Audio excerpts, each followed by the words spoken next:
ચાલો good morning વિદ્યાર્થી મિત્રો, મજામાં ને બધાય? ઓનલાઈન લેક્ચરમાં તમારું સ્વાગત છે. અને આજે આપણે વિષય હિન્દી અને ધોરણ છે 5. તો તેમાં આપણે જોશું, આપણે પાનાના નંબર નહીં પણ પ્રકરણ આપણે 9 જોઈએ છીએ, બરાબર? પ્રકરણ 9 જોઈએ છીએ અને તેમાં પાના નંબર 64 સુધી આપણે પ્રશ્ન નંબર 4 છે ત્યાં સુધી જોઈ ગયા, બરાબર? હવે આપણે જોશું કે પ્રશ્ન નંબર છે 5. અહીંયા પ્રશ્ન નંબર છે 5 અને એમાં લખ્યું છે કે નીચે દિए गए चित्र का वर्णन कीजिए. તમને અહીંયા ચિત્ર બતાય છે, એમાં એવું લખ્યું છે કે નીચે દિए गए चित्र का वर्णन कीजिए. તો શું છે એમાં તમારે ચિત્રમાં શું શું દેખાય છે? કે એક કેવાનું ચિત્ર દેખાય છે? તો કે सब्जी मंडली का चित्र है.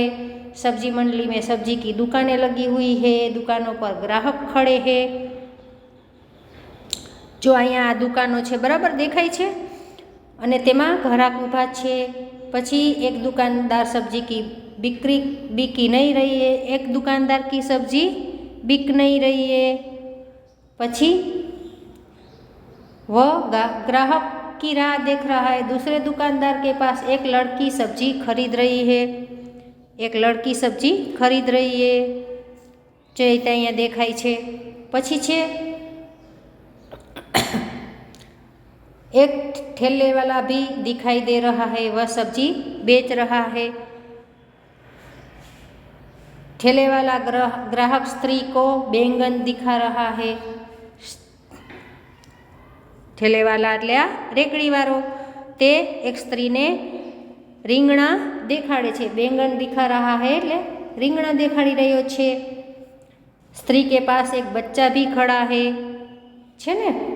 जमीन पर कपड़ा बिछाकर दो स्त्रियां सब्जियां बेच रही है. उनकी सब्जियां टोकरियों में रखी हुई है. एक स्त्री के पास ग्राहक नहीं है, एक स्त्री के पास है, एक के पास नहीं है. वह उदास बैठी है. दूसरी स्त्री के पास दो खरीदार खड़े हैं.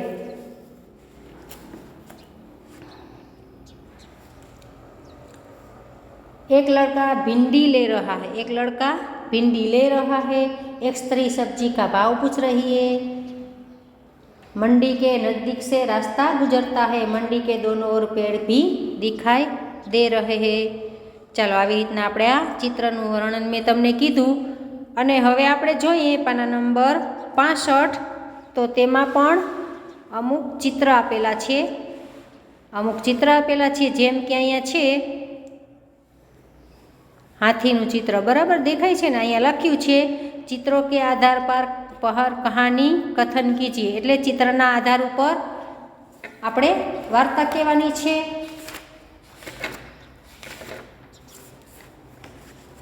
તો એમાં વાર્તામાં શું આવશે? જો તમને દેખાય છે અહીં ચિત્ર, પેલું ચિત્ર છે હાથી અને આ ઝાડ ને, બરાબર? પેલું ચિત્ર એવું છે. તો તેમાં એના ઉપર વાર્તા હું તમને કહું તો એમાં એક એવું આવશે कि एक जंगल था, उस जंगल में बरगद के पेड़ के पास एक हाथी रहता था. बरगदનું ઝાડ છે, કહેવાનું છે તેની પાસે એક હાથી રહેતો હતો. दोनों में पक्की दोस्ती थी. અને બીજું ચિત્ર છે एक दिन बात में हाथी बरगद पर क्रोधित हो गया. અહીંયા દેખાય છે ક્રોધિત દેખાય એવું તેનું મોઢું દેખાય છે, બરાબર? જેને ક્રોધ ચડ્યો હોય એવું. એટલે बात में बरगद का हाथी पर क्रोधित हो गया और बरगद की डालियां तोड़ने लगा. वह बरगद को जड़ से उखाड़ने की कोशिश करने लगा. बरगद का पेड़ उसे समझाने लगा. तो जे झाड़ છે बरगदનું તે તેને સમજાવવા લાગ્યું. हाथी भैया मुझे क्यों उखाड़ रहे हो, मुझे क्यों उखाड़ रहे हो?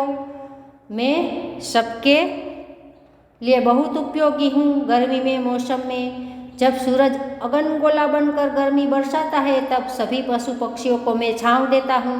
अतः मुझे रहने दीजिए, मैं आपकी भी सहायता करूँगा. શું કહે છે આ બરગદનું ઝાડ? હાથી છે એ ક્રોધિત થઈ અને તેની ડાળીઓ તોડવા લાગ્યો. તો બરગદનું ઝાડ શું કહે છે કે તમે મને રહેવા દો, હું ઘણા બધાને ઉપયોગી થાઉં છું. જ્યારે ગરમી પડે ત્યારે બધા મારી છાયામાં બેસે છે. એવી રીતના હું તમને પણ ક્યારેક ઉપયોગી થાઈશ. એવી રીતના બરગદનું ઝાડ છે તે હાથીને કહે છે. પછી અહીંયા ત્રીજું ચિત્ર આપ્યું છે. कई दिन बीत गए, गर्मी के दिनों में कभी धूप के कारण हाथी व्याकुल हो उठा। इतने में उसने आवाज़ सुनी, हाथी भैया अकलाओ मत, इस ओर आओ, मेरी छाया में बैठो, आराम करो, यहाँ तुमको गर्मी से राहत मिलेगी। हाथी बरगद के पेड़ के नीचे आकर खड़ा रहा। उसे सचमुच चैन मिला। दूसरे बरगद के पेड़ का उपकार माना। हाथी और बरगद दोनों खुश हो गए. આવી રીતના તમે જોયું બંને અહીંયા બીજા ચિત્રમાં ઝઘડ્યા. પછી હાથી ત્યાંથી ચાલતો થયો અને જ્યારે ગરમી પડતી હતી તડકો, ત્યારે બરગદનું ઝાડ છે તેણે હાથીને અવાજ દીધો કે તમે અહીંયા મારી છાયામાં ઊભા રહ્યો. અને હાથી ત્યાં જઈ પહોંચ્યો અહીંયા ચોથા ચિત્રમાં. અને તેને ખૂબ જ શાંતિ મળી તડકામાંથી. આવી રીતના બેય પાછા સમજી ગયા. અને આપણે અહીંયા વાર્તા પૂરી કરી. હવે આપણે જોઈએ પાના નંબર છે 66. તો તેમાં જોઈએ આપણે અમુક પ્રશ્નના જવાબ છે. બરાબર, અહીંયા ચિત્ર આપ્યા છે, અમુક 2 ચિત્ર આપ્યા છે. તો તેમાં એવું લખ્યું છે કે દિए गए चित्रों के बीच भेद बताते हुए वर्णन कीजिए. दिए गए चित्रों के बीच भेद बताते हुए वर्णन कीजिए. तो तेमा શું છે?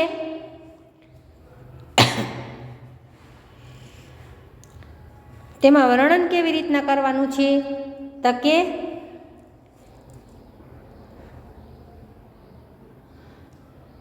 પેલું ચિત્ર છે એમાં શું છે? તો કે એક ખેત છે. શું છે? અને એક કિસાન હલ ચલા રહા હૈ. કિસાન એટલે ખેડૂત હળ ચલાવે છે. પછી એક છે એ ખેત જોતા જા રહા હૈ. પછી બીજું છે दो लड़के दिखाई दे रहे हैं. પછી નાચતા હુઆ મોર દિખાઈ દે રહા હૈ. અહીંયા મોર દેખાય છે ને, નાચતા હુઆ મોર. પછી એક બકરી લડકે કે આગે હૈ. અહીંયા બકરી દેખાય છે ને. પછી ઘાસ કે દો ગઠરે પડે હે. ઘાસ કે દો ગઠરે પડે હે. આવી રીતના આ ચિત્રમાં દેખાય છે, જે પહેલું ચિત્ર છે અહીંયા. હવે આપણે બીજું ચિત્ર છે એમાં શું ભેદ છે એનાથી વિશેષ? તો કે અહીંયા શું છે? આપણે પહેલાં ચિત્રમાં જોયું એક ખેત છે. શું છે? એક.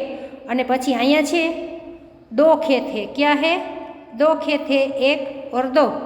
પછી દો કિસાન સબ્જી તોડ રહે હે. દો કિસાન સબ્જી તોડ રહે. એક અહીંયા તોડે છે, દેખાય છે. એક અહીંયા અને બીજો અહીંયા ઉપર सब्जी तोड़ रहे हैं.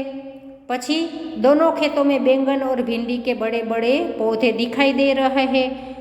બે ખેતરમાં શું દેખાય છે? ભીંડી અને બેંગન. ભીંડી અને બેંગન. પછી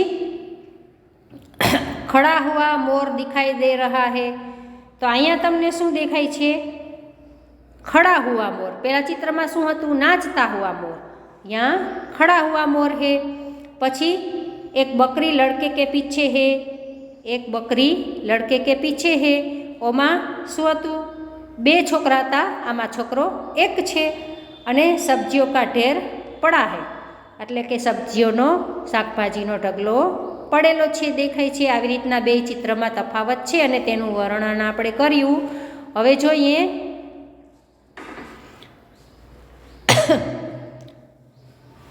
તો તેમાં એવું લખ્યું છે કે પ્રશ્નો કે ઉત્તર દીજીએ. શું છે?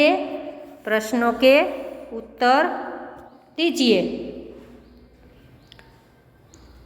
તો એમાં પ્રશ્ન છે કે बिरजू चाचा कहाँ आराम कर रहे थे. बिरजू चाचा कहाँ आराम कर रहे थे? तो કે પેડ કે નીચે. અહીંયા શું આપણે લખશું? પેડ કે નીચે. બરાબર. હવે બીજું છે कचूमर में कौन कौन सी सब्जियों का उपयोग होता है. कचूमर में कौन कौन सी सब्जियों का उपयोग होता है? कि कचूमर में આપણે ઘણી સબ્જીઓના નામ હોય છે. તો કે ગોભી શું આવે? ગોભી. પછી શું આવે? મૂલી, પછી શું આવે? ગાજર, પછી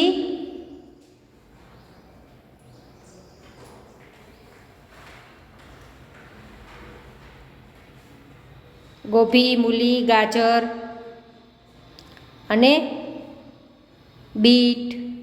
આવી રીતના ઘણા હોય કે જે આપણે કાચા ખાઈ શકીએ, જેમ કે પ્યાज, ककड़ी, मिर्च, टमाटर आदि सब्जियों का આપણે उपयोग कच्चा खाने में कर सकते हैं।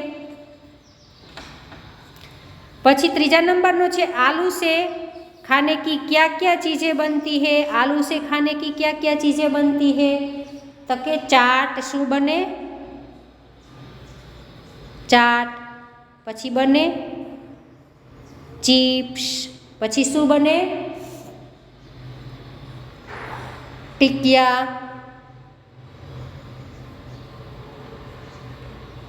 પછી શું બને? આવી રીતના ચાટ, ચિપ્સ, ટિકિયા, આલુમાંથી આવી ચટપટી ઘણી ચીજો બની શકે।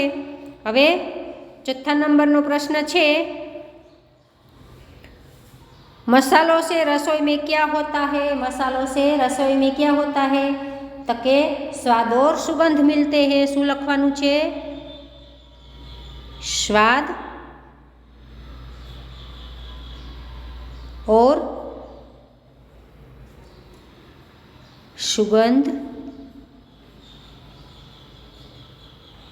मिलते हैं। स्वाद और सुगंध मिलते हैं। मसालों से रसोई में स्वाद और सुगंध मिलते हैं। આવી રીતના આપણે લખવાનું છે। હવે પ્રશ્ન નંબર 5 છે, बैंगन ने सबको क्या सलाह दी? बैंगन ने सबको क्या सलाह दी? तो के बैंगन ने सबको शांत किया और आप सब अपने अपने स्थान पर उपयोगी एवं सही है ऐसी सलाह दी। चलो पछी छे, बच्चों को कौन सी सब्जियां बहुत पसंद होती है? बच्चों को कौन सी सब्जियां पसंद होती है? तो कि आलू, पछी गाजर, पछी शुं आवे? शकरकंद,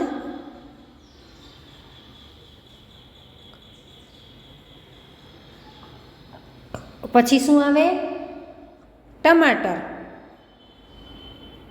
टमाटर सब सब्जियां बच्चों को बहुत पसंद है। चलो હવે 7 નંબરનો પ્રશ્ન જોઈએ। तो લખ્યું છે, जमीन के नीचे पैदा होने वाली सब्जियों के नाम बताइए। जमीनની નીચે શું ઉગે? તો કે આલુ,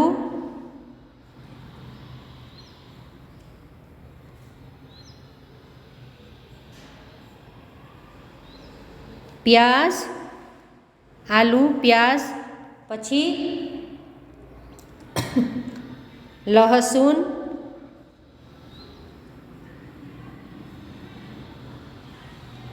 पछी शुं उगे? तो के परवळ,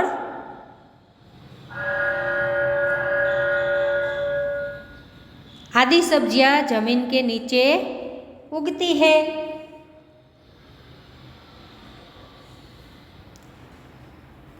सॉरी, अहीं आपणे परवळ लख्युं छे ते खोटुं छे। परवळ नहीं आवे तो तेनी जग्याए आवशे रतालू। शुं आवशे? रतालू। चलो हवे 8मो अने छेल्लो प्रश्न छे, बेलों पर कौन कौन सी सब्जियां होती है?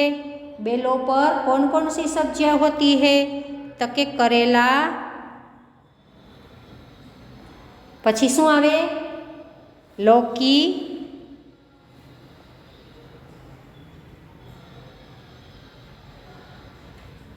पछी शुं आवे?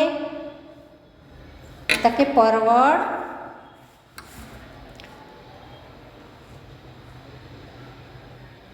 ककड़ी,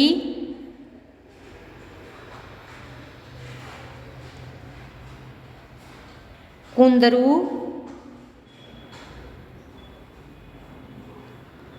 वगैरह सब्जियां बेलों पर होती है। જમીનની નીચે શું શું ઉગે તો કે रतालू, आलू, प्याज, लहसुन सब कुछ। और बेलों पर क्या होता है तो कि करेला, लौकी, ककड़ी, कुंदरू, परवल,